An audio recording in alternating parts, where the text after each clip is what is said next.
So, hi, I'm Lee Sing, and I actually have with me Debra, who is a very good friend of mine, and that we're actually here to just share a little bit more about a topic that actually holds quite dear to us, something that we have been thinking about all the time, even though we are currently running our own respective, doing our own respective work, having our own social enterprises and things like that. But actually, this conversation really came about because we were just one day just having a chat and say, we wish that before we're doing all this, how how how how is it that we can have some understanding of what's happening, some of the challenges, and this it came upon us like, okay, like that's the case, then let's just talk it out and share with everybody out there. And we definitely hope that this is useful to whoever that would like to who may need this at this moment in time. Okay, so before I just rattle on my own, maybe I'll just introduce Debra or invite her to share a little bit more about herself. Okay, so hello Debra again. Hi. So are you gonna introduce me? Because No, you you say will you'll introduce introduce yourself. me. I introduced already. Like, I just introduced already. Okay, that's it. Okay. All right. Hi everyone. Yes, I'm Debra. I'm the co-founder of Society Staples. Yeah. So we are a, I guess, 5.5-year-old social enterprise that has been doing a lot of community building work and also facilitating inclusion about persons with disabilities. Yeah, not about and for persons with disabilities. Yes, but today, as Listen has mentioned earlier, it's not to talk about what we do. If you want to find out, you can go and Google and or come and speak to us.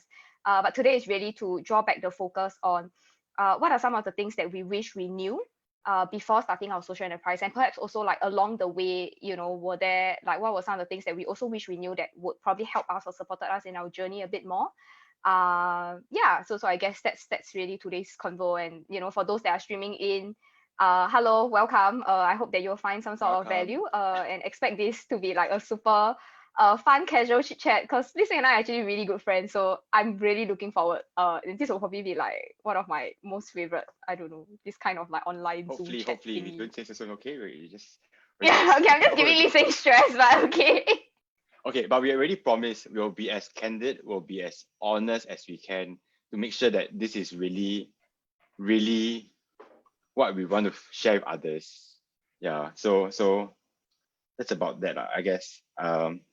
Hello. So I'm stuck again. Help. Just start out your first question.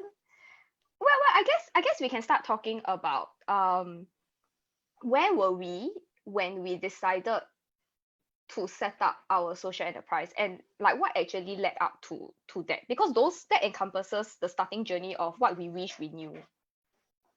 Mm-hmm. Yeah. Okay. So maybe I'll start first. Mm, Okay, because I think it'll be useful for me to start first because I guess that's how it relates to society staples. All right, yes. so for those who may not be aware, prior to studying prior to studying society staples, prior to starting Green Nudge, I was actually in a public service myself.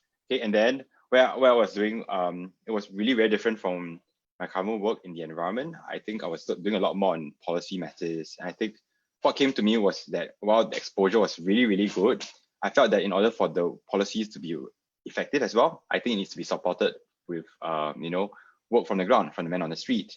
I think where that happens from the environmental angle, I was actually quite curious to see how that could take place, leveraging on my interest then on behavioral science or human behavior. So after I left the public service, I actually joined a boot camp, and actually from there, the boot camp had both a classroom component as well as an internship component. And I think that was where I met up with people from Society Staples because I was assigned as an intern in that spot. Okay, actually not assigned, right? Because we had a choice to choose. We could choose for it. And it's just that science papers wasn't my first choice because I wanted to look at something environmental related lah. But I guess when I was assigned to it, um, that's how I knew Debra. That's how I also knew Ryan. Yeah. So fun fact. So Debra was my boss. Yes, for quite a while actually. And I think that was also how, through all these talks, the work that Society Staples did had a lot of impact for me because it also shaped how I felt about causes. For instance, um, in order for us to think about how we can do things long term, we wanted to look at how we could carry it out in a more sustainable manner, Mm, financially sustainable manner, lah, basically. So I guess that's how the model from Society Staples affected me in thinking like, okay, if I were to do something on my own, then Green should also look at being an environmental social enterprise kind of a model. Yep. Yes. So for Debra, it appears to be quite a long story. So yeah, I'd love to hear from her. No, I'll just summarize it. Oh, but can I just say that Lee Sing was a wonderful intern, and after that, then he converted to full time, which made me really happy. But yeah, I guess also when he came in, I was actually really anxious. And I guess that's because I saw his resume and I was like, wow, this one's civil servant and already got a lot of years of experience, very good educational background. So and then yeah, like he's coming to work, and also that he was older. And I guess this is really one thing that I wish I knew when I started my social enterprise, because I think up to Lee Sing, everyone that we had was same age or younger than me. And I was really very uncomfortable having someone that was older coming in. And yeah, I think a large part of it was really formed because I didn't know how to manage a team, and I was still like trying to find my footing, as a leader and as a boss. And Lee Sing came in around like 2017, so before that I only had about like 2 years of experience. And when he also came in when the team was at its biggest, so Yeah. there was just like a lot of learnings yeah. And I guess when we first started, no one actually told me anything about managing teams, right? Everyone just said that, oh, wonderful idea, so great, got such a big passionate heart, yeah, please go and do, young people got energy. But no one told me about all these hard stuff. So yeah, I really wish that I had more advice of people trying to like tell me about actually what does team management entail, or what kind of leader would you like to be, just to even explore some of these questions before I actually ventured into. I felt that would perhaps be quite helpful for my journey. But yeah, going back to the question, so I guess for me, when I started Society Staples, I was honestly really clueless. I was, oh my god, how old was I? It's 2015. I was Very 22. young. Yes. That's very young. Yes. Yes. Okay. Okay. Yes. I was about 22 years old lah. Um, it was my first year of uni. And quite frankly, before I started Society Staples, as I was working on the idea, so before we officially incorporated, I was actually at another startup, and helping them with their marketing stuff. So it's kind of like a part-time job. And yeah, and I think one day, Ryan, which is my co-founder, he was just like, hey, if we really want to do this thing well and give it like the best chance of survival, then we should be spending 100% of our time in it lah. Because the fact that I had a job means that I could only work matters about Society Staples from 6 p.m. onwards. And sometimes, I'll be like really very tired, and I still got school and all. So it was really hard to balance. And then I decided like, yeah, okay, because, and I think for me, I guess that's just who I am. Like once I commit myself to doing something, then I want to do it well, and I don't want to be like half-hearted. Right. And I saw like just trying to manage these three buckets of like a part-time job plus, these upcoming Society Staples and school was a very half-hearted effort. Yes, so I quit my job. And then I quit my job even though back then Society Staples absolutely no money. So there was a period of time where I didn't take pay as well. And I guess that is another thing that I really wish people had pre-empt me before. Like, oh, did you even do your projections? Or like for the first few months that you're not going to get paid, who is going to come in to cover that? Because once again, these are conversations that no one actually raised up with me. Everyone was just like, oh yeah, great, wonderful, you're very young, please go ahead and do whatever that you want to do. So it always appears to be like, no, just join, just go and try out first. But I think it's in doing so, there's also an opportunity cost, like basically. Yeah, of course, it's a huge opportunity cost, right? And I think back then I really didn't felt it because all my peers were like still in school and all, and it, and then I guess in comparison, it seemed like I was very cool lah, because I had school plus this additional thing, right? Whereas majority of people only had school. But I think now when I look back, yeah, the opportunity cost is great. It's not just like financial, but there was so many like sacrifices that I had to make. And I guess you also kind of had to grow up really fast.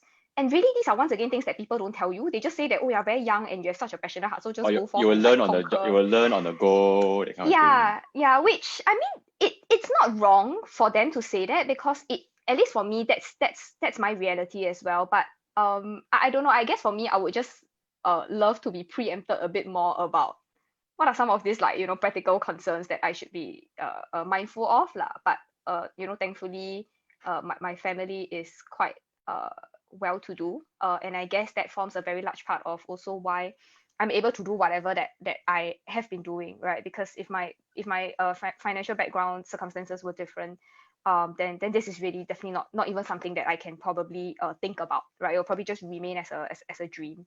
It gives you a Yeah, chance to at least experiment and see how it goes, I'm hearing. yeah, yeah, and that comes as a huge price, right? And someone is always covering it lah. So in this case, it's definitely my family. So if that's the case, like if you have to really learn about all these practical things, I mean, obviously right now in hindsight, we have a chance to understand and appreciate all this. But does it mean that if we have known about all this, we'll not do it, or we will not do it? Hmm, I don't know. It's very hard to say now because You whatever try I already. say is, yeah, correct. It's really try Benefit already, of right? hindsight, right? Yeah. Yeah, but I guess for me was yeah. So I if you actually heard like my real story, okay, not that the media story is not real, but that is a very consolidated story.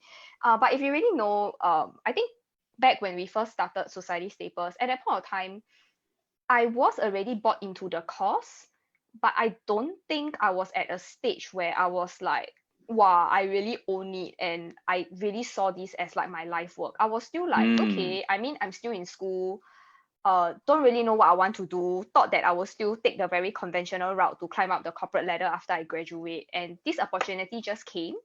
And I was like, okay, lor, try lor, then see how it goes. And obviously along the way I got 100% invested into the course. And right now I see that as part of my identity.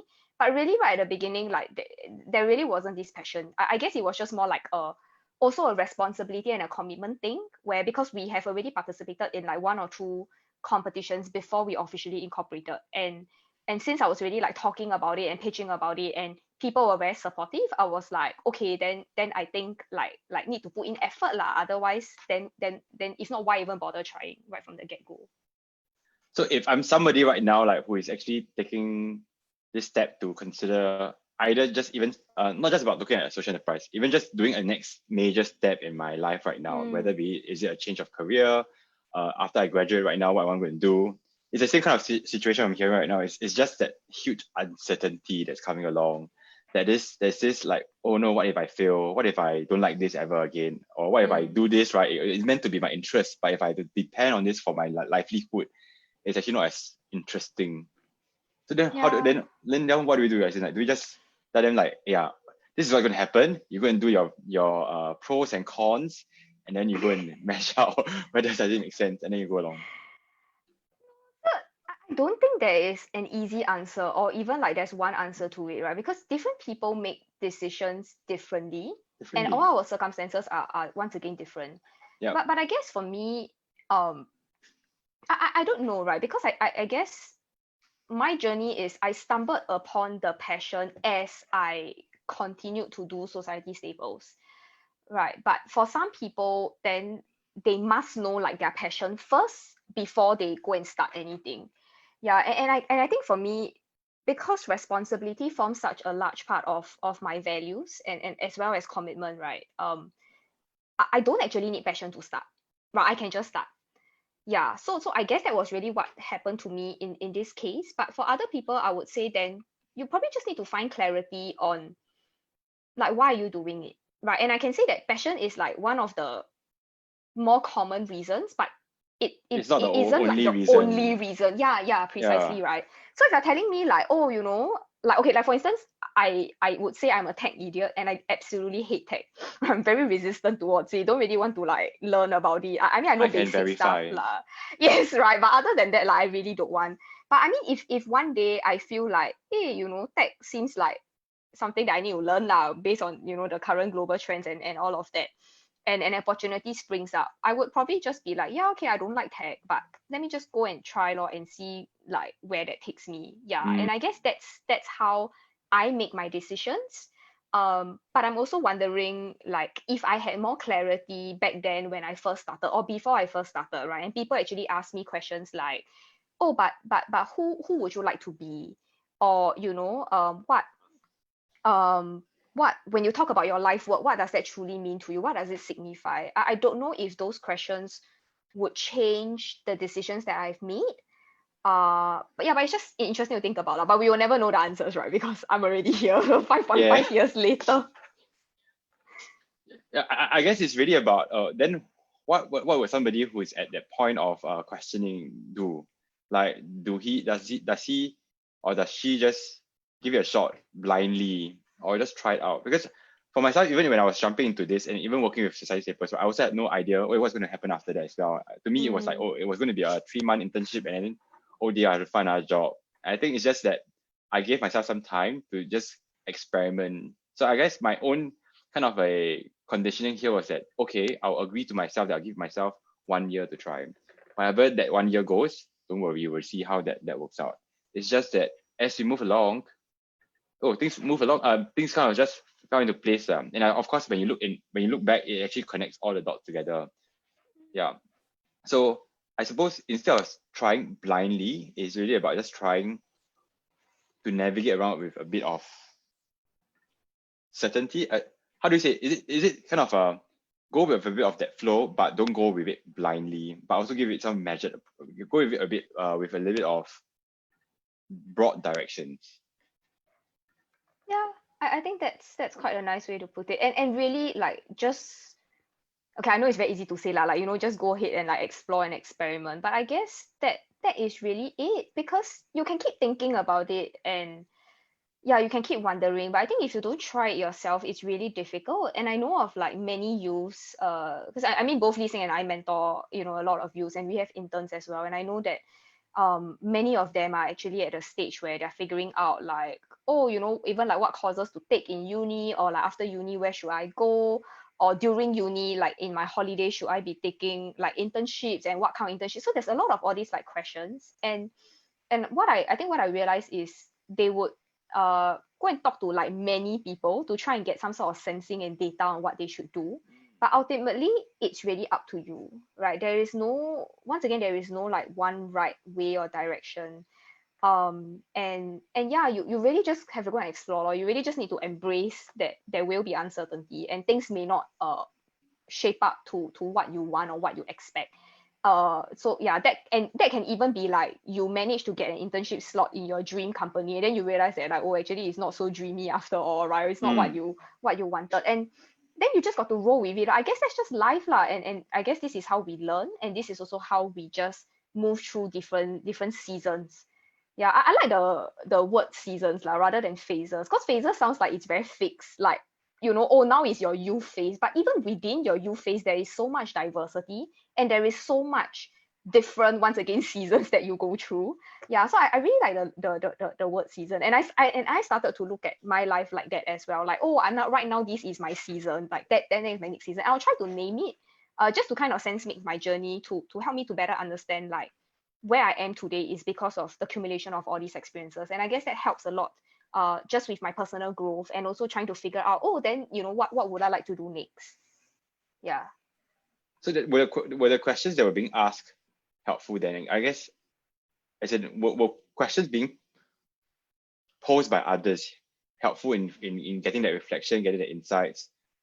So I suppose where I'm coming from is I also wish that someone could be at that point in time posing me these questions. At least just get my mind to think about, actually, oh yeah, actually these were all the things that were happening this way.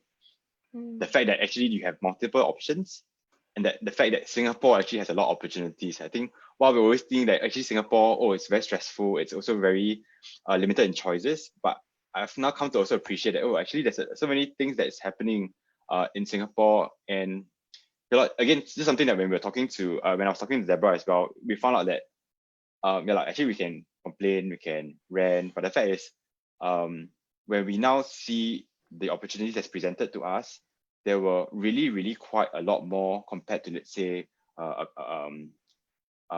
someone within the region, for instance, because there were so many programs that were available, there were so many grants that were available as well, and it's just more of like, it's not because we don't have grants to take. It's actually right now like, how do we take it such that it makes sense for us, and how do we actually leverage on our skills and expertise to get this funding? Mm.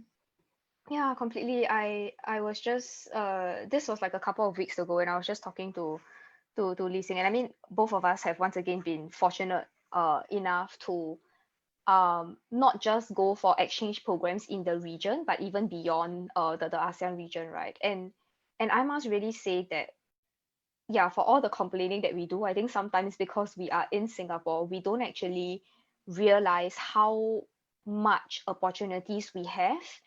And I can give you a very quick example, right? So there are certain programs that are like global, and Singapore also has a certain slot, right? And Mm. for Singapore, like the the the administrators of the program, like they literally have to do so much recruitment and marketing to get people to sign up.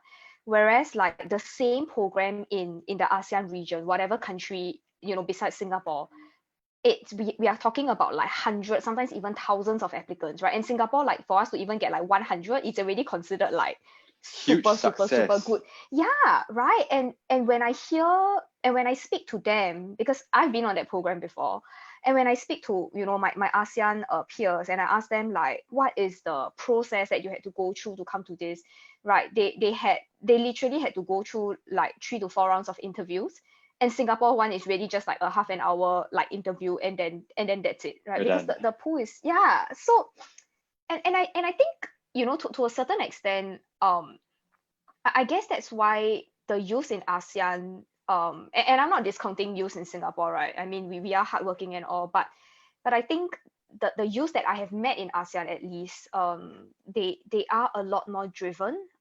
They are way more hardworking. I think, Hungry. yeah, hungry. Yeah, exactly. That's the word. Hungry And for success in this case. Really, really making sure that whatever they do appears to be, they want to put in their best. And they're not afraid to ask a lot of questions, I must say. yeah, yeah, right. And they really just wholeheartedly invest themselves and make sure that like they give it their all. There is no like, okay, it will just be a 80% effort, that sort of thing. And yeah, and they really just go all out to make sure that they maximize their chances of success. Whereas I feel that sometimes our youth in Singapore, I mean, there are people that are, like super driven and all, but there are also many that says like, yeah, just whatever come, and then I'll just take it. But there isn't that desire, that very strong desire to say like, even if I do not get this opportunity or I don't have access to it, I would still like go all the way out. Yeah, so to a certain extent, I really do feel that sometimes perhaps this abundance of opportunities is also making us a bit more clouded because we have so many options, whereas in like all these other countries, to them there's only like that one opportunity.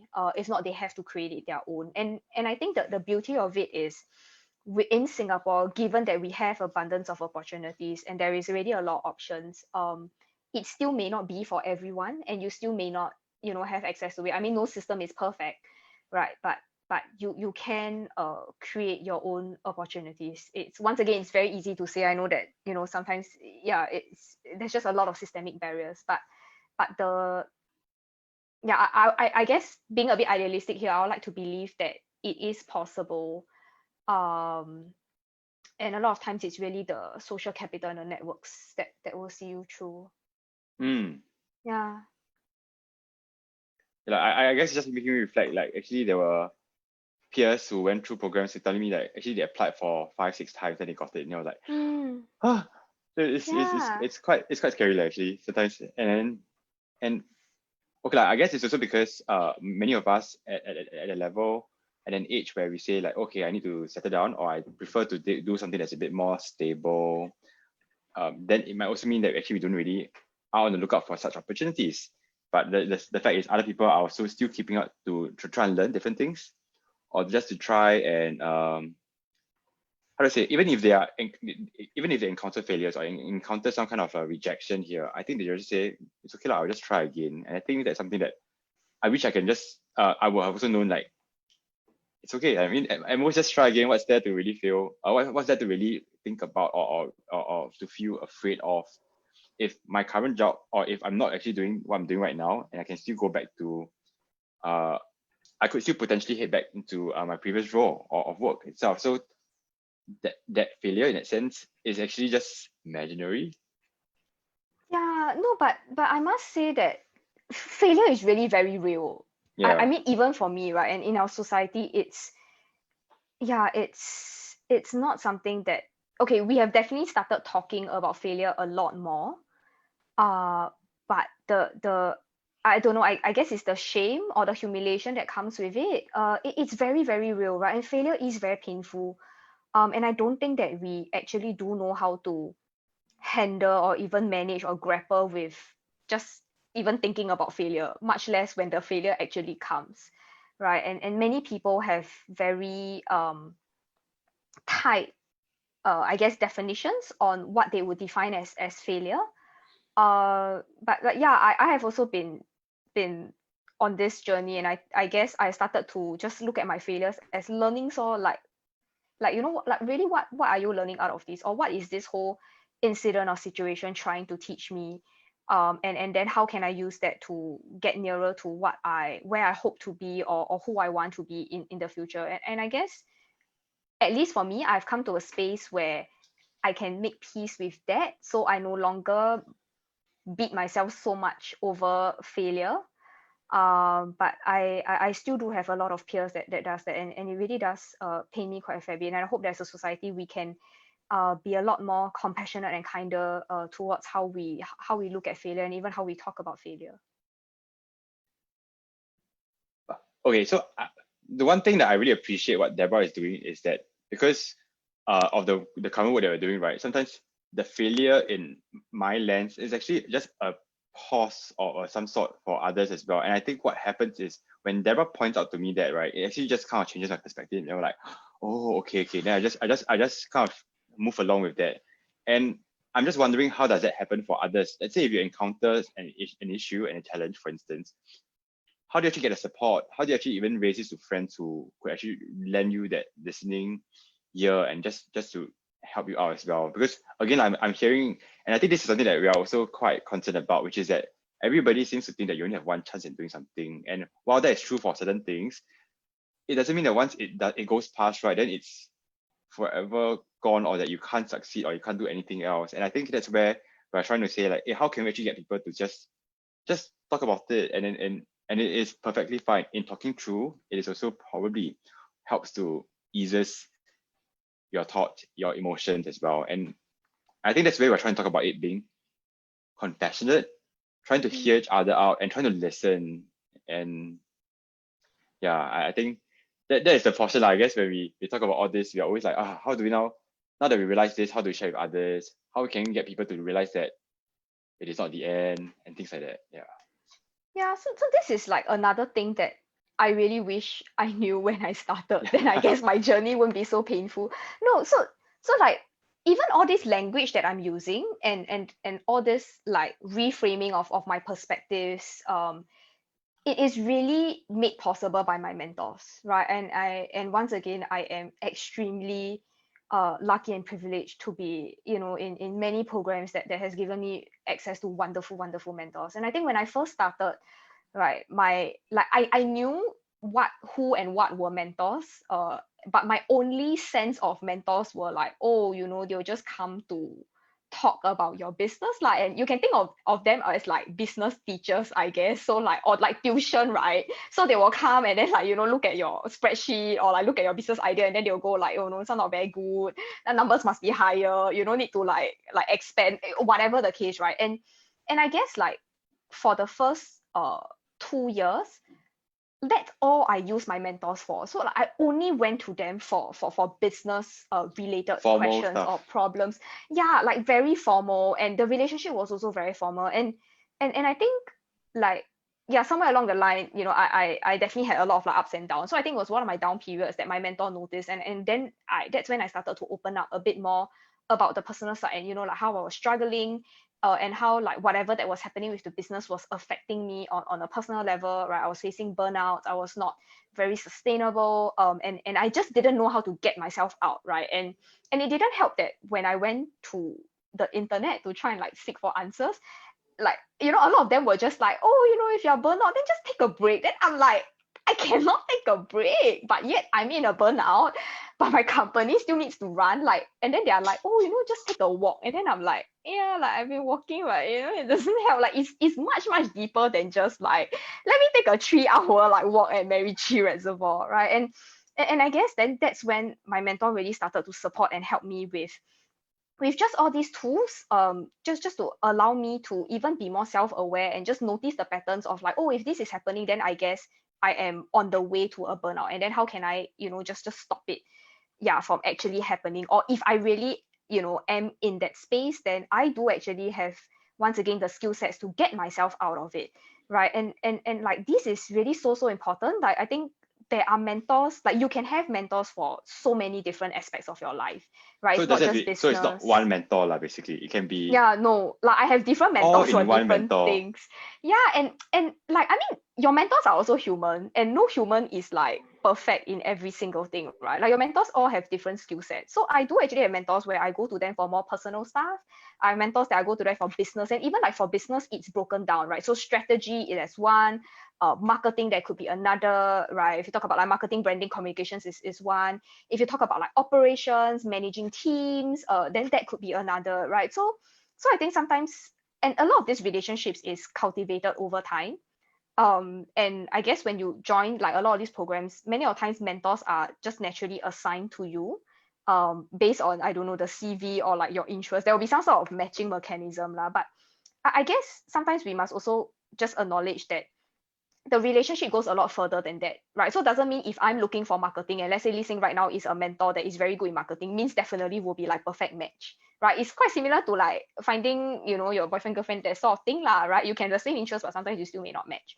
And I think, then sometimes we have to take it upon ourselves to even step up and just say like, I don't think this relationship is really working, or just like, the dynamics of it is not really supportive. And I think like these are the things that I feel sometimes youths are afraid to speak up about, because they feel that like, oh, if I match your mentor, then die must see through like the whole journey or program with it. But if it's really not serving you, then it's okay to change, and like no one's gonna get offended. And I rather like you truly seize the opportunity and make sure to get the best out of it than to just force yourself to stay through, like, which I've done it before and it's really very painful. But it's also Yeah, very and scary, right? To be able to tell people like tell your mentor, actually, sorry, mentor, you're not actually very suitable for me. of Like do it in a kind way, right? Don't how do we just go say there and this? Yeah, hey, sorry, you mentor. cannot. Yeah. No, it's not you cannot, it's I cannot, that kind of thing. Yeah, It's or also like I cannot. Yeah, yeah. No, I mean, just lay out the facts, law. I guess what I've also learned is actually I don't think the being, mentor will be offended. Like, actually, I think yeah. that if the mentor understand this, and if in the capacity of helping, right, he or she may also then say, actually, let me find somebody who can support you further, Yes, right? yes. Like if Then it I'm a might make mentor and like my mentee tells me that, I will be damn impressed with you. I will be like, wow, like this person really know what you want, and like I would help you, right? Or even like just having the chat and say that like, oh, your current style, let's say, is, I don't know, a bit more intimidating to me, or it's not really supporting me. And then just talking, and then the mentor will probably ask you like, oh, then how can I like just, I guess, support you better, right? And then obviously it benefits you lah. So, and I guess as mentors, when we are in that space and acting out in that role and capacity, we really want to serve you, right? We are not serving us. So it actually helps that we have data points from you. And once again, I really wish that this was something that I knew, because there were just so many times where I sat through painful conversations that didn't serve me, and I was just like, oh my god, oh my god. Then I would just dread it. Yeah. And then yeah, but right now, like my mentor mentee relationships are largely thriving because I do actually put out my requests. Yeah. so I guess where do we find all these mentors? I mean, because sometimes we're in a field where we already started out, not very sure how to even navigate our own social enterprise, our own sector. It doesn't really come to our mind, like, where do we even find these people in the first place? And it can be quite intimidating like that. Like if you already found one precious mentor and then suddenly you realize that actually the mentoring style is not the same, and then you gotta tell the mentor, sorry, actually we don't fit. It's also quite scary, right? Like then how do you Yeah. actually like go and look for them, or how do you actually find more people? So programs is one very easy way. Hmm. And both, I mean, I'm just going to do a shout out, right? Both Lee and I Okay. are part of this a program called the Philip Yo's Initiative. I absolutely love the program. They are wonderful. They're made up of wonderful, brilliant people that really invest in your growth.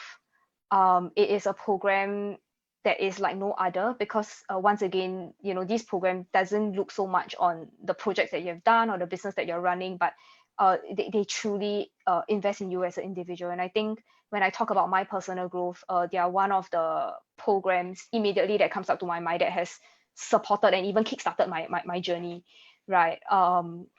It is also from there, through them, that I have learned that you can tell your mentor if the vibes is not working out well. Yes. Yeah. This So interview is not sponsored by PYI or anything. This no, is it's just not. But genuinely how we feel about things. So yes, I just love them so much. Yeah. Yeah. They have really given me tremendous support, and yeah. Yeah. So programs like this would definitely be one. Another one would really just be networking events. I mean, that's how I've gotten some of my business mentors as well. Like I speak to them, or I already know that they're running very successful enterprises, or they have a certain skill set that I want to learn more in. And if I do have a chance to talk to them, sometimes I'll just ask like, could I just continue to have, like, let's say, a coffee chat with you and all. And I guess sometimes, like, people also think that mentor then must be a certain fixed duration. But mentoring can also just be like a follow-up coffee chat of like half an hour to 1 hour, and you can already learn a lot from there, right? So once again, it's how you frame the concept of mentor. The last one is just write in lor. So I do have a few mentees that actually just personally wrote into me, and then they just ask like, oh, right now I am trying to figure out if I do want to start up a social enterprise, and I would just like to talk to you and just hear some of your inputs, on my ideas, and some personal stuff as well. And I would just be like, yeah, okay, like I'm more than happy to speak to you. So once again, it's really just, I think, finding the person or finding what you need first and foremost is important. So being able to identify first, right? Then you can try and map out like, oh, I think these are the people that will be helpful for me. Then you can start reaching out to them. Yeah, but it should be a more strategic process to it. It shouldn't just be like, yeah, mentors are great because that's what society tells you, right? Like we all need mentors. Then you just like, I'm going to find a mentor. Then actually you don't know what you're finding. Then you just collect go as many out and then mentors just, as you want. yeah, then you just go out and like anyhow find. I don't think that way. I mean, you will definitely have some hits and misses, but I do feel that it's quite a energy draining process, and like I don't think, because you don't even know what you want, so you probably will not find the relationships actually fruitful. The mentor will also Yeah. find it very frustrating. Yeah. And sometimes it can just be as simple as via LinkedIn when people just write in and say, hi, I'm just very curious to know what you're doing. And they say, all right, I can have a chat and things like that. And sometimes because it goes so organically, people will just be like, okay, I don't mind just having like a quick chat and then just to see how it goes. And I just thought that was also very useful. For me, at least when I try to reach out to people, sometimes I write through LinkedIn, or if I go for some sessions that I'm very interested about, just to understand a bit more about that topic and stuff, and I just meet people who are there. I think it's just useful to just say, oh, no, we can just have a quick chat, or can we follow up and just thank them after an email, thank them after a session, and then write them an email to just follow up. And I think that was very, very useful. So, Yeah. but I think it's all this, we never knew about all this as right. I guess Yes, we even right did. now, we also don't really get to hear of all this. And again, I must also caveat, right? Even though our topic seems to be like, okay, what we do if you're not setting up a social enterprise, I must say this particular piece of conversation we're talking about applies whether you have a social enterprise or not, or even on your own work itself. I think it's just very useful to know that, hey, actually there are people that have done the work that you've done before, and it's just useful to tap on their advice and experience to either move quickly or to avoid those mistakes that they've done. And I think people will be genuinely happy to share, as long as you don't have, I mean, as long as you're sincere, you're harmless, then people will be very keen to share lah. And I think people can smell it, can literally smell that sincerity. And you come with your agenda, right? I think people will also know. And I think that's where people will just shut the doors. Is that correct, Debra? Yeah, indeed. I mean, for me, yeah, personally, like I think, once again, going back to the topic of mentors, like what Lee Sing has mentioned, right? It's really not just like you having a business, right? Because yeah, you can be working in a company and like you still need mentors to support you, and that's completely okay. I think once again it really goes back to what you really what you to want, try. and what you're looking for. Yeah, and just be Okay. willing to put yourself out there, lor. So this seems to be also a question that I've got here, which is like, what would be the 3 most important things that you encourage people to do, to think about, if they are, for those who are starting a social enterprise here? And I think we answered the first one, which is, if you can find out a bit more about the industry and whatnot, and this can be done via mentor, just to really get some, maybe not so much of a mentor in this case, right? It's more like, let's say, just having some understanding of what that sector or the industry could be like first before you jump in. Yeah. What what else do you think will be useful for people who are starting a social enterprise? Like, and what are the things that you should think about? If you have There's so more, then many. just say more lah. Yeah. There's so many things that are popping in my head. I think for me, it's probably figuring out your leadership style. I would say that's the second Mm. one. Yeah. But leadership is leading people. Why do you lead? Who do you lead if you are alone? No, but eventually you need to. No. Okay, so I disagree. So even if you're alone and you're not leading a team, right, you are still in a leadership position, right? Just by nature of setting up your own social enterprise, right, with whatever impact that you want to create, you are putting Mm. yourself in the sector. You are a player, and I believe that if you want to set up social enterprise, then you actually do want to have some sort of presence in the sector, lah, right? You don't want to just be like a small, like Part outfit of a that. broader group of people Yeah, working on correct, something. right? Okay. So whether or not you have a team, you are already a leader, right? Just by Okay. nature of that. And I feel that just figuring out what is your leadership style, or maybe even have some sort of a idea of what kind of leader you hope to be, and then grow into it or start developing it as you go along. I think that's important. For me, I said this many times publicly. I really struggled a lot with team management.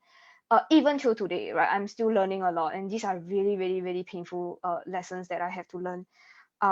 Yeah, and I guess a lot of it comes from just not having clarity on what's my leadership style and what kind of leader I want to be. So I actually did have a lot of conversations with my mentor about this.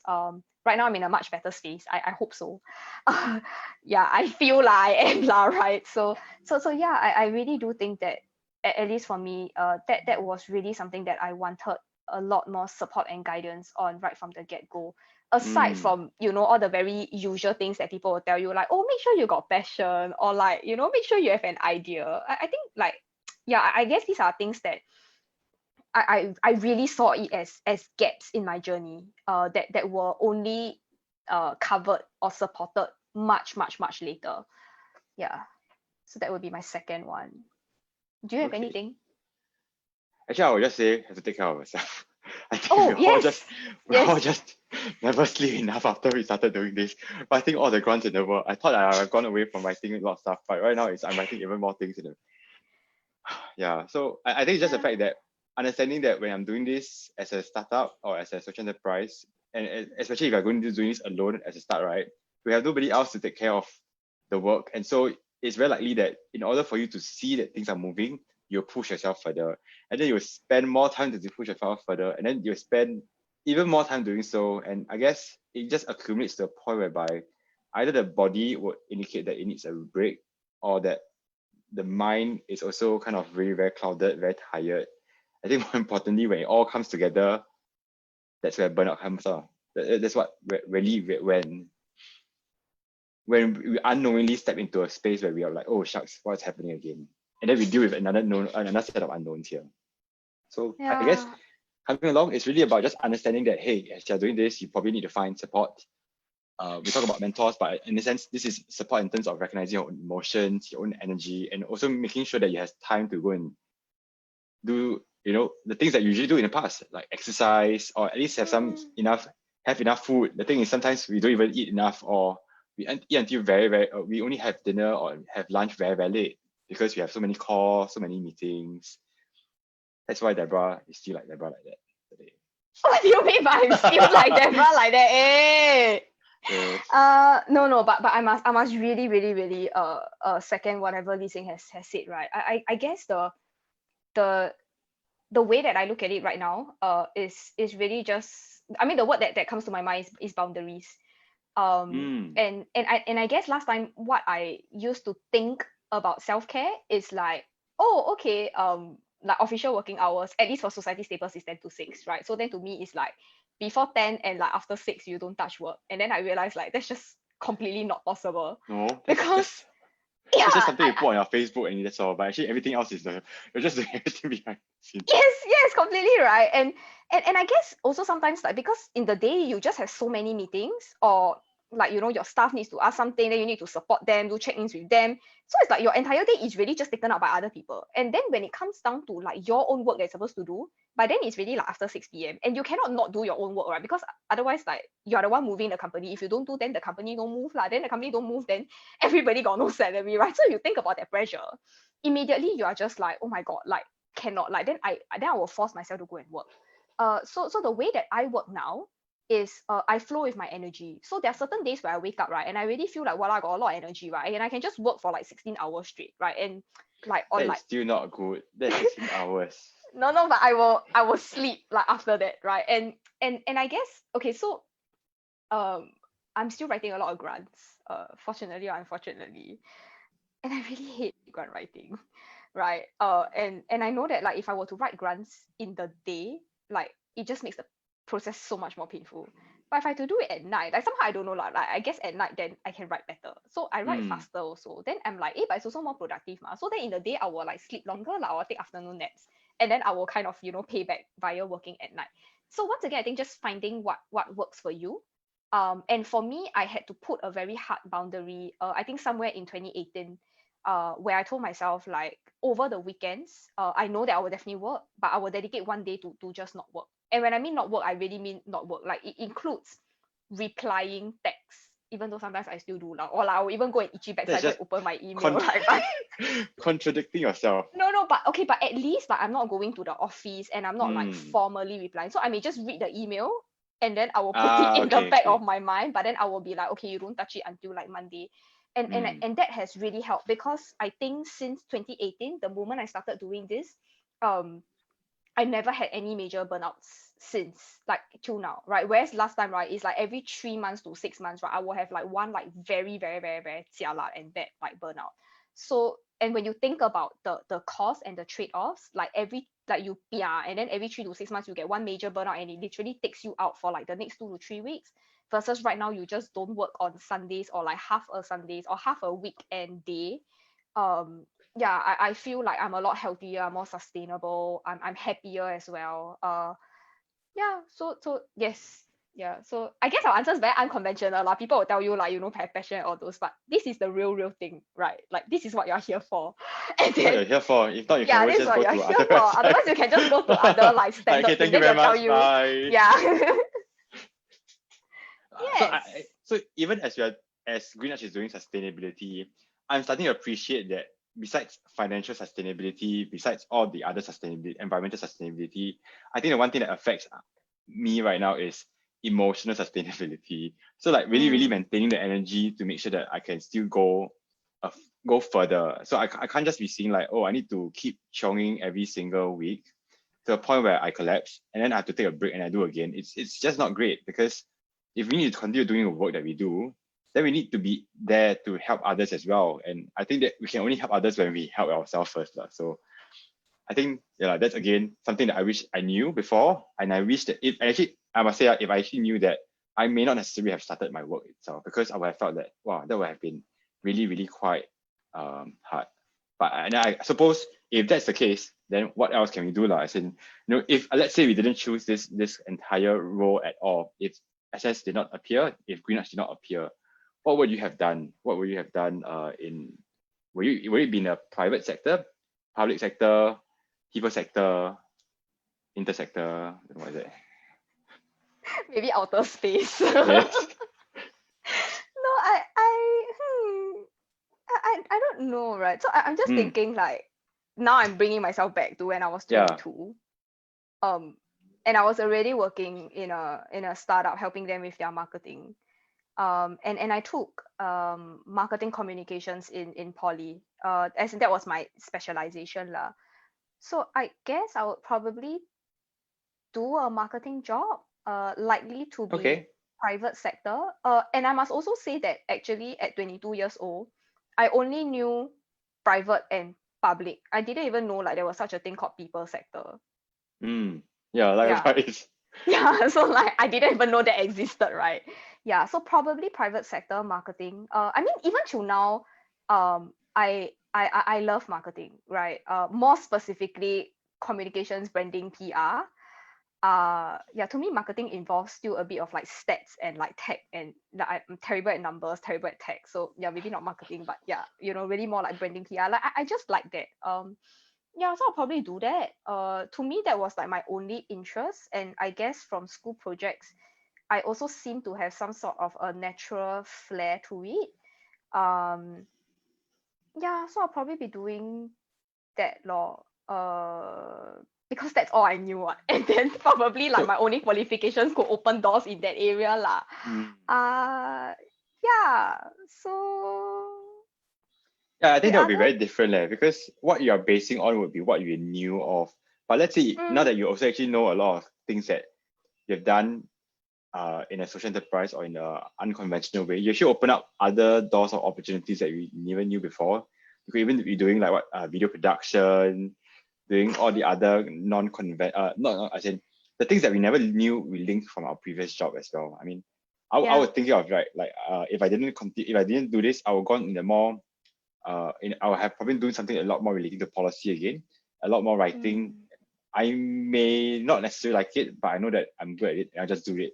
But now that I've mm, started this, I also realized that hey, actually I can actually try out different things. I like to ideate, I like to think about something, I like to put together things differently and try it out. So actually it's also something, how do I put it? I guess it also then depends on when we considered this because it would have affected us and resulted us in taking very different routes altogether. yeah, yeah. I mean even like my entire journey so far, right, as a social entrepreneur, when I first started, I guess I had very fixated ideas about what I like, what I didn't like, and also what I was good at and what I wasn't good at. And I think along the journey, many of these preconceived notions have completely changed, or they have proven me wrong, right? There are some things that I really don't like, but it turns out I'm actually good at it. So then I'm like, Yeah. okay, lor, if next time like I really need to, like, yeah, if I really need to do it, then okay, lor, I will do it, right? And sometimes it's really just practical reasons, right? Because for a company, then someone needs to fulfill that role. And even if you don't like it, I guess this is what it also means to start up your own company. Like you can't really choose what you want to do, right? Especially if like your entire team like don't know how to do or don't want to do, then as a founder or co-founder, then you just have to do it lah. Sweep the Yeah, floor, clean the yeah, cupboard. yeah, literally, like sweep the floor. Like I don't know, my interns were quite shocked when they saw me taking out the vacuum and vacuuming the office, and then they were like, "Bosses don't do this kind of things." I said, then I literally told them like, "That's Netflix." Right? Or like that's Channel 8 drama where the bosses just sit like in this big Nice office, office. yeah, with like the very nice chair that supports your back, and yeah, then like they don't clean and they have like a team of cleaners. Like nonsense. Like I pack my own office. I clean everything. Yeah, and I know of so many other like social entrepreneurs that actually does this. Not just social entrepreneurs, just entrepreneurs, right? Like this is how we all start. Like no one starts like with money to like hire cleaners. Like got money to hire cleaners, like you're spending your money probably wrong unless you're a cleaning company, right? Like yes, I will judge you. Okay, so like yeah, so you just gotta do all these things yourself lah. And like people will look at me if let's say like, because we used to do a lot of events, like mass events where you carry a lot of transport. I mean like a lot of equipment via Logistics. transport. Yeah, logistics, right? And like usually we will get all these uncles that drive lorries, and I guess then they also have a very fixated perception of like how female should be. And they will every time look at me and they will be like 小妹, which means like little girl. Then they say like you should not be carrying these things, whether it's in Chinese or some sort of dialect, right? And I always say that like, but why, it's my event, and like if I need to set up things, then I will jolly well do it lah. Then they'll tell me like it's too heavy for you. Then I say that I better make sure that I have enough strength to do it lah. If not, then who's gonna do it for me? Yeah. So there's just a lot of things that you just got to buck up and do lor. And if you cannot, then you will just find some way to do it, and you will suddenly like become very resourceful, right? Because like your events at stake, Yes. yeah, your company's at stake. And like I always saw myself as a super like not resourceful person, but I think through my journey it has also shown me that I am actually resourceful. I may not be resourceful in the very like societal definition sense, but I am resourceful in my own way, right? And I no longer like see myself as unresourceful, because I've seen myself like pull things together, like literally out of nowhere, Yeah. just to make things work and just to make sure that things work, right? Because we really promised the client or like a certain set of stuff. Yeah. So like I these are must skills say that that's quite true. I think if there's one thing that I think we've gotten out of running our own things is the fact that if really things have to happen, it will happen. It will find ways to happen regardless of what's the limitation. And I think that's where we realize, I personally realize that it will, you don't have, there's nothing that's impossible. It will just turn out a way on. If it's going to be happening, it will happen. Yes. Does that even make sense? I don't know. Make sense right Yeah, now. Okay. no, I mean, a lot of times, like, Lee Sing is my resource, right, for manpower. Like, if we have a huge event, then I will be like, oh, Ah Sing, like, we need trainers. Like, can you please come? And vice versa, lah. Like, I've also participated and helped out in Lee Sing's events before. But obviously, then, since then, we have built, like, our own teams as well. So that's always important, right? Because we can't, like, forever rely on each other. But if, like, we always need help, like, I know that Lee Sing has my back. And I hope that he knows that I have his back too, lah. So I guess... Yeah, so I guess this is part of like a community also, lor, because we resonate and we can bond over the same things, and we are all going through like similar struggles or challenges. So we really do understand where each other is at. Yeah, and that helps a lot in social support. I think that helps where we start to realize that actually we don't have to be doing the work ourselves, and that if we start to build the ability to get people to come together, to create that trust, to actually say, hey, yeah, there's actually a broader community to do more things quicker, faster, and as a body, and as a group of people, as compared to like myself, then I also realized that, oh, actually that makes more sense as well, right? I mean, for instance, for Green Arch, we want to get people to change their habits. I can't be just changing my own habit. I assume everyone will change. I have to start to get more people to be involved and then get them to invite others to want to change as well. So I think I think I'm also now starting to see things a little bit different, I suppose. Like, instead of seeing my issue as an isolated issue, I have to find a way to take a step back, see it broader, and see what's the ecosystem, you want to put it that way, and then see how I can actually find the levers, find the tools, find the people, find Debra, then to help to push things together, and then things will move again. Yeah, indeed. Has there been any questions so far? Let me just go to Facebook and see. Oh, we have 33 people. Are you enjoying the conversation? Is this like fun and like, okay, maybe not fun, but more like useful? Is this useful for you? You can let us know. Yeah, please let us know whether this is useful. Are we just talking to ourselves, to two people, and then we don't know what's happening? Because I also cannot because the comments are not live for me, so I don't know where the comments are coming. Yeah, but please let us know, okay, so that we can see how we can make sure that we address questions that make sense to you. Yeah, or like, yeah, it is of value to you, like wherever stage you are at right now. Well, we can talk a little bit about how did our work evolve along the years as well, or along the journey, which I guess is also tied back to things I didn't knew, like I guess whatever that Society Staples is doing now, I never saw it that way. Like, I never saw our work evolving into this way, right? And I mean, we started doing team building, and I guess that's what I thought. Then we will just continue, like, then just expanding more and more team building programs. But things took a very different turn, and I think that is maybe something that I also wish people would tell me, that my work would evolve, and it may not look the same as how it looked like from when we started, right? Because I think when we found some sense of opportunity to start evolving the work, or to transiting the work, I felt some sense of discomfort, like, oh no, but it's deviating from what we are currently doing. Then, like, is this like is it a correct move? And there were once again, all this uncertainty and anxieties. And then I guess it goes back to like, how did I even start, like, so I guess every single point, as long as there's change or transition, it will always be uncertain, yeah. But I'm happy with where the work has evolved to now, and that's great. Yeah, but has it been the same for you, Lee Sing? I think I'm just meeting more and more people that are doing the work that I see value in. And I think in the past, I was just thinking like, oh yeah, why am I this only weirdo sitting in my own office? And then there was a point in time when my office was very dark, and then just got one light there, then it looks like a microwave. And then suddenly it becomes slightly more brighter, got a bit more ceiling lights. And then there's more people sitting with me, working with me. I feel a lot more comforted. And I guess it's just the fact that, hey, things are moving. And maybe we don't see change every single day, right? Because we've been doing this day in, day out. But actually, once you look back, you realize that, oh, actually, there has been some progress made. there has been, and I think we can also sometimes take a step back and say, hey, good job. Actually, we did meet something lah. We did create something. So it's very hard to always give us that assurance when we think about it ourselves. But the fact is, I think we just have to make sure that the evolution itself also shows progress, and that we just have to recognize that, and it will not change. It will not change overnight, basically. So the evolution will take place, that has taken place, will continue to take place as well. So we just have to see how that goes. Yeah, I guess it's also like the partnerships that we are forming, and also like the people that we are connecting with right now has also evolved quite a fair bit, right? Like when we first started, we were only purely working with corporates, right? There were so many people telling us like, oh, you need to go and work with the government and all. And then I was looking at them like, yeah, like I want to, but then like They're got so no chance, no big. opportunity.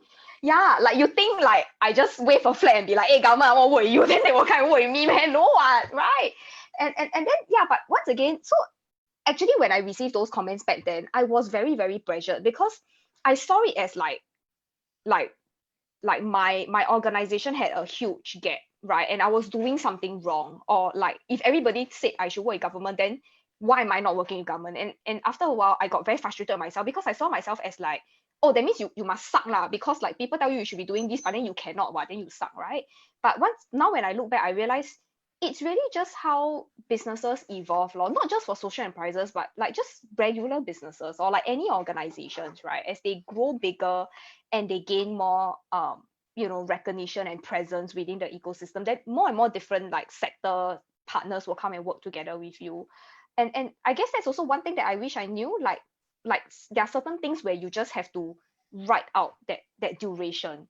It's not like today you start up, then like today all these things will come, right? And even if those things don't come, like it's completely fine. And I think people didn't tell me that it was fine. Everyone was just like, oh my god, need to scale faster, need to do this, need to do that, and that really just added a lot of pressure on me.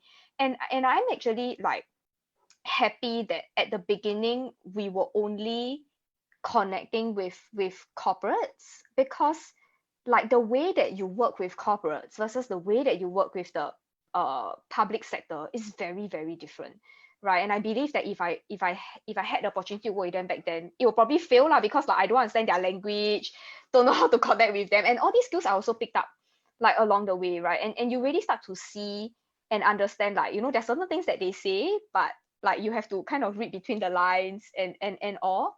And yeah, these are all skills that you won't naturally have the moment like you register on Accra. Then like it's like some magic thing, right? Like once you click the button, like incorporated, then like ding, you have like all these stuff. It's really just like gain along the way lah. So now that I see it, I'm like, okay, actually like there was nothing broken, there was nothing wrong with me, there was nothing to fix. It's just a process that I have to go through lor. And yeah, I guess from the get-go, I just wish someone would tell me and reassure me that I'm doing fine. And yeah, it's Okay, so if that's the case, if I'm hearing that there's a difference between working with public and public sector, oh my god, you're gonna ask wow, me so are why. this why? No, how different are they? You must give me a context, you must give me a scenario. This is very hard to like plug What? data. So what's the difference between how the two kinds of institutions ask you for work opportunities for collaborations? Wow, this one put me in a spot. Okay, I got answer. If any one of them is like looking right now, then I feel very pressure because I take grants from both sides, right? Or like I work with both sides.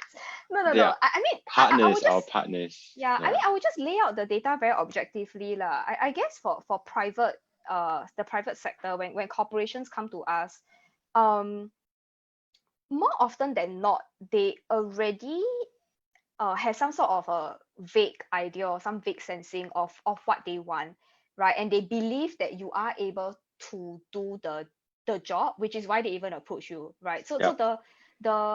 the way that we work with them is a lot more on just concretizing those ideas, right? Because it's still quite vague usually when we meet them. So it's just trying to figure out and find out a little bit more about what exactly is it you're looking for? So if let's say like they come to us and say like, oh, I want to do like a CSR family day, right? Which is quite common. It's quite a common request that we get before COVID, obviously. We will, and then we will just ask them lah, like, also when you talk about family day, like what does that actually mean, right? Because there are some corporates where because it's a family day, it's literally like a full day thing, right? So maybe like 9 to 6. And there are some people where they say like I want to do family day, but it can just be like a 2 hours thing. Yeah, so it's really just, and sometimes just asking them these questions help them to clarify a lot on their positioning and how they even look at certain things. So I would say it's a lot more operational in nature, right? Because when they come to you, they're Okay. really quite ready to like give you the project, right? Whereas for governments, and once again, like there are no government or like stat boards that are the same, right? But most of the time, the ones that I work with so far, they are looking a lot more at facilitating collaborations. So meaning to say they see themselves as either a springboard for us to put something out there and then gather more people to come and then this whatever project it is that can grow, so more as a springboard, or they see themselves more as like a resource person. So like, oh, if you're coming to me and speaking to me, how else can I help you to get more connected with other players in the sector? Yeah, so for that it's definitely not operational lah. That one is a lot more like collaborative, and I guess we are thinking of a much longer runway as well, because we're not really looking at a specific project per se. Whereas for like corporates, it's really just that one particular event, and then like, okay, thank you, like we are done, But right? we can So also I then approach and say how can we actually broaden that collaboration to yes, not just yes, one time off lah. It can of be a lot course, more than of that. course. Yeah, Uh, but I guess to me that has been the main difference lah. So even I guess in terms of language, like when I talk to the public sector, and even right now the people sector, right now that I know its existence, I guess I'm a lot more far-sighted in that mm, sense, right? I will actually talk and say like, oh, maybe eventually this is what we can do. So I guess the conversations revolve around more on possibilities and like mm. opening doors and opening pathways and just trying to link and connect people together or connect resources together. Whereas for corporates, it's a lot more like, how can I help you to achieve your KPI, right? If you're coming to me, then there is a certain like need that is currently being They're unfulfilled. looking How can for I help you already. to do that? Yeah, yeah. And that also speaks about then the different like sales value that or project value that you get lah. Um, yeah, but the fundamental things like be nice, don't be PC Nice. but be diplomatic, those kind of things like still stays. And yeah, these are all just communication skills that you just pick up along the way, lor. Whether or not you start your own enterprise, I think once you enter the working world, these are really things that you start learning. Yeah, but I must say that our government agencies, they are really right now a lot more open and collaborative, at least the ones that I work with lah. And I've truly seen the change ever since 2015 to right now. They are a lot more willing to listen. They are also a lot more willing to even just explore, right? Whereas last time is like you approach them, then they're like, no, this is currently not what we're looking at, and then the door immediately shuts. Yeah, but right now everyone that I spoke to, they're just very open, and I guess like I'm really very appreciative of that, because I guess that helps the sector to advance and progress the work a lot quicker as well. To clarify, this interview or this session sharing is not sponsored by anyone at all. It's just our thoughts and views. And again, I think no one is going to be perfect lah. So I think what we're saying, like, okay, it's great, but I think again we're saying it in relative to, let's say, the other people that we've met in organizations, or compared to the past. I think that there have been some improvements. Obviously, there Mm, can still be room for improvement lah. It's just that uh and I think because of that, right, if we can position ourselves as being a collaborator or who willing to want to also reach out to share, I think I'm also seeing that there's also a lot more room to say, hey, let's just let's meet and see how can we explore all these options, rather than like a straight off no. It's not so much of a rule based thing anymore, in terms of, okay, like you don't meet this criteria, then you're out completely. I think there's mm, still a lot more way to say, okay, let's just explore, let's just listen and see how things go. yeah, indeed. Yeah. Okay. So I think, oh, okay, wait, it's already 9:10 already. So I think we should start to just round off what we are going to say here. I think the conversation has been quite Yay. a lot of things. I think it's really goes on from uh how we started, and I think you'll be mindful that we didn't talk a lot about our own social enterprises. I don't think that was the focus of our sharing today.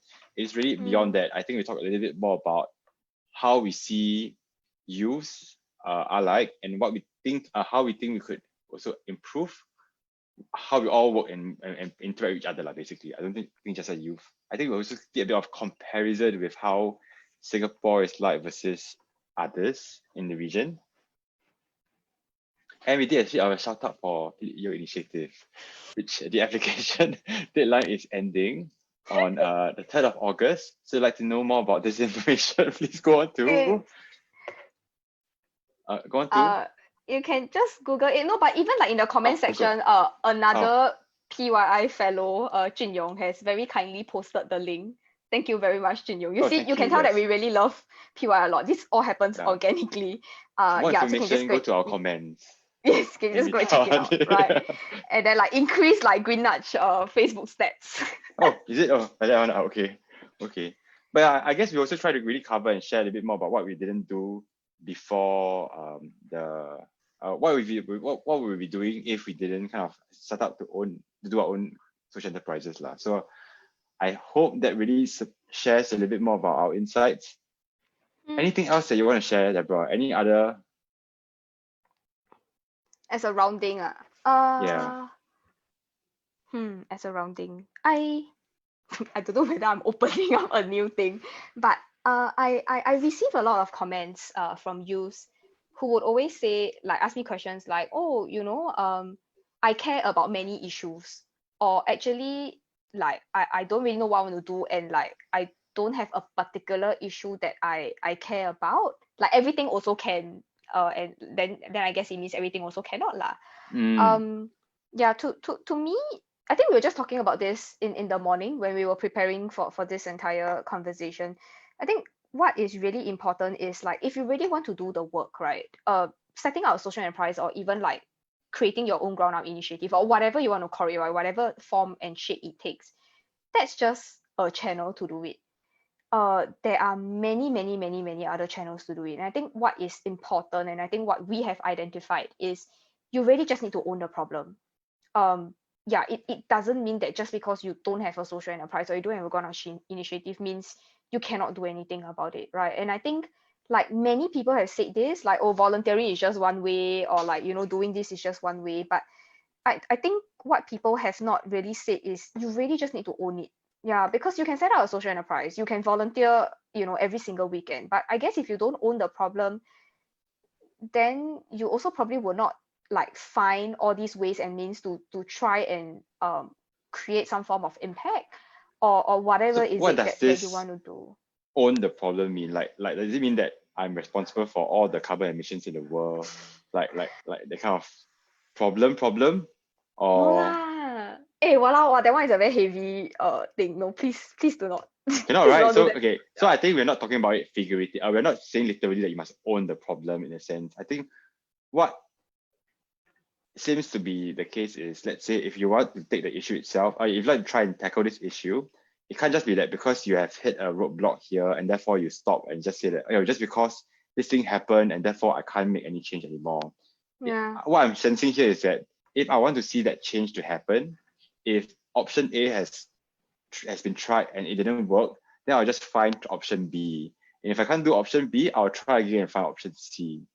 So correct me if I'm wrong if I'm talking about that instance of just being proactive to go and try and solve it, as compared to just seeing it very passively and say, I tried and therefore I can't, and I need to take a step back. Yeah. And I guess that really carries through, because a lot of youth start when they're in school, and that's also the time where in terms of their schedule is a lot more flexible, right? And I'll always hear them say like, oh, but then like I'm graduating already, then like I'm going out to work, and like I can no longer do this, right? And I always tell them that, like, you may not yeah, like you may not be able to do it in your current capacity of whatever is it that you're doing, but there are always like many other avenues that you can do it, right? So once again, I guess it boils down to just really whether or not you want to, and yeah, if you truly want to, like, if there's a will, there's a way lah. You will really just find some sort of way to make it happen lah. Yeah. And I guess motherhood. Can rephrase. That one is a roll eye moment. Like, what do you mean by when there's a will, there's a way? why you say that? Okay, like that's No, fine. You really. The thing is because if people tell me this kind of thing, right, I'll be like, yeah, okay. But yeah, just you in my just mind, like, okay, that's not, okay. right, We want to be sincere here. We want to really yes. say what we say. That was very sincere, okay, but then you I refuse know, to okay, say, okay, it is very sincere, yes, it is. But I mean, just that people will think about it and say, like, yeah, it's just another phrase. yeah. Okay, I get where you're coming from. Yeah, I guess so. To rephrase, it is. Can I even rephrase this? I don't know. Let me try. So to rephrase is just how do I say it? Just go forth and conquer. That sounds damn no. Cannot, cannot. Why are you conquering? Conquer. Don't conquer. No. Okay. So first of all, it is important that you gain clarity about what is it that you want to do, right? And then Okay. once you find that, you will start finding opportunities for yourselves. And these opportunities can either, drop. They can either come to you, or you start go and you go out, or you start seeking for them. Whatever the way it is, I think as long as you keep going at it in terms of exploration and experimentation, uh it's a very high chance that you will land on something that you like, right? And that may be that current season of your life, and after you do it, if new opportunities come along, then and you're willing to explore it, then by all means go ahead, because yeah, as long as you just keep progressing forward lah, and you keep learning, right, from every single season that you go through, you will be fine. And that's what I'll say. Is that better? Is that not so like I Okay. really cringy thingy? Yeah. Yes. There's a lot more, energy into it. But along the way, I also was at, I think, as you're doing this, it will also be quite tiring. And nobody says it's going to be easy as well. But I think it is the fact that in spite of all that challenges that you face and you want to keep doing, then hey, baby, maybe that is where that direction that you're looking at is somewhat something that you might want to look at and consider a bit more as well. Correct? Correct. Yes. Yay. All Okay, good. right. Okay, so I think that's all. Let me just check again. Is there any questions on the live comments? Don't have. If you have any other thoughts you want to add in, feel free to just throw in the answers, throw in the questions right now. If not, I think Yes. then have all. Okay, so If in not, that then case, you can, if you want to talk to us, cause we seem like very nice people to talk to, then you can find us on Facebook, on LinkedIn, on Instagram. You can email us. I'm pretty sure it's quite easy to get our contacts lah if you just Google our okay, organization. can. So just look for Society Staples or look for Debra Lam. Correct? Because the Zoom nickname is Debra Lam. Okay, can. So Yes. just look for her or look for us. We will direct you to her if you have any questions that you need. We will definitely help to direct accordingly. Then we charge for that. Yes. Yay. Thank Okay. you Anyway, for being with us and spending like slightly over an hour with us. I hope that you found the whatever that we shared useful and helpful for you in whatever season of your life that you're at. Thank you for having me on the show, Asing. This has been extremely fun, and yeah, I it's think I it's think good. one And of I the think like that's the way that it should be actually. Like if you want to be supporting each other and not just for like let's say me supporting Debra, and if you are gonna be doing something that you want, right, and you want to just reach out or get some help, and I think the fact is we want to support each other, and supporting doesn't mean that we'll let each other go just because you have said something that is very, very cringy and I'll let it go. No, we'll go it further and we'll say, can you rephrase again what that means so that at least we make sure everyone knows what it means, right? So that's why we want to get the best out of each other. We want to make sure that the yeah. time spent here, that if you took the time to watch this thing, then you jolly well get the best value out of it. And we also make sure that we take the time to clarify what it means. Yes. Okay. Hey, Yes, which someone commented, like they just came. I just saw, Teck Kun. He said yes. listening is really not making things easy for Debra, but it's really good how it's not just empty motivational talk quotes, but it's a breakdown of the reality of things. Yeah, and I Hello. guess that was really what we are trying to go for. I think like when we talk about like, oh, should we do and cover like a topic like that, I think we were just very mindful that we didn't want it to be like very inspirational, because No need lah. There's so that's many things out on YouTube you can go and find. We want to yeah, find and share something that's a bit more contextualized to Singapore, to correct. ourselves, Yes. and but yet make it relatable to more people as well. Don't talk about ourselves. I don't think that's the point. Yeah. Correct? So no, it was not difficult for me if that's what if that's what you're concerned. But my conversation with these things is genuinely like that. So yeah, Okay, it but is if you would really like to very have real. more of such conversations, please let us know as well. Then we can see what kind of other topics that make sense to share. Because again, Yes. I think it's the fact that while there are a lot of opportunities out there, I think we just want to have more content that's suitable for people who are really at this point in time that looking for other views. Then we share law. We'll be as candid as we can. Correct. All right. Yes. Okay. That one we Can I promise you. think that's what we have already. I think that's all we have already. So I think, and so again, thank you so much for taking the time to view this. We do hope to also have other content coming up soon. So please look out for those. And I think before we end off, I think we also just want to wish, because tomorrow is Hari Raya Haji. Hari I think we Raya also want to wish Haji. viewers as well Selamat Hari Raya Haji. Right? Okay. Yes. Okay, I've got Stop nothing it. to say. Oh god. Okay. That's all. That's all. So have a good extended Good weekend as night. well. Okay, all right. Have a good rest. Thank you, everyone. Bye. Bye.